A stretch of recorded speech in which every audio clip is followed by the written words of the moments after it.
तर आवादा कंपनीकडे खंडणी मागितल्याप्रकरणी सामाजिक कार्यकर्त्या अंजली दमानिया यांनी आणखी गंभीर आरोप केलेत।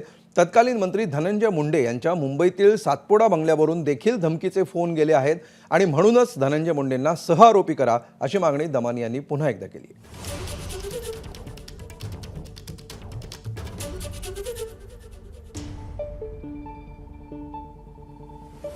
आवादा कंपनीकडनं जी खंडणी मागण्यात आली होती ती अगदी मे पासून मागण्यात आली होती आणि 28 मेला त्यांचं अपहरण देखील करण्यात आलं आणि सारखी मागितली जात होती। त्याच्यापैकी एकदा जगमित्र शुगर मिल्स मध्ये केली होती, एकदा सातपुडा बंगल्यात देखील बोलवून, कारण सातपुडा बंगल्यात बोलवण्याच्या मागचा हेतू हाच होता की मंत्र्यांच्या इथे आम्ही तुला बोलवतोय आणि तुला ते पैसे देण्याची गरज आहे।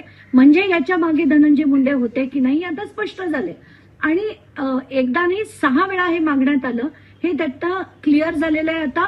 आणि मला आता असं वाटतं की सह आरोपी हे धनंजय मुंडेंना देखील करण्यात यावं।